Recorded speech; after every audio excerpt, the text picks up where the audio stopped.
Calibration comes under clause number 7.6 of the standard, monitoring and measuring equipment.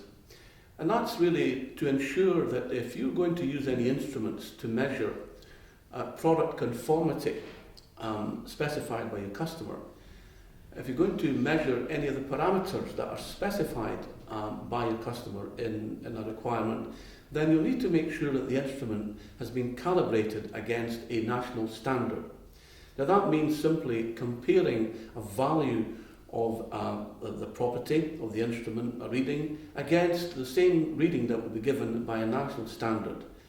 Now that's usually done in a proper UCAS approved laboratory that's qualified to 17025, and they will give you a certificate that this instrument actually reads exactly or has been adjusted to read correctly in accord with the national standard.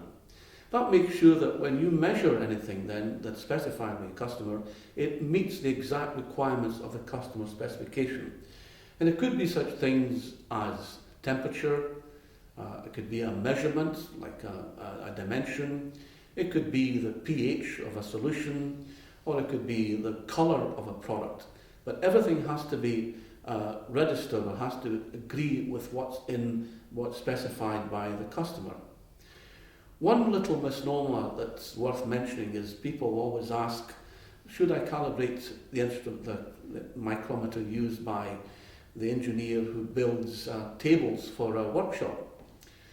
Now, the answer to that is no, you don't have to do that because you're not measuring a product that's going to be sold to your customer.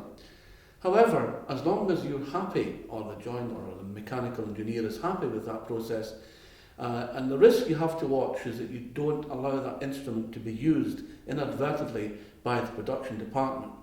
That's why sometimes people don't take any chances and they calibrate such instruments.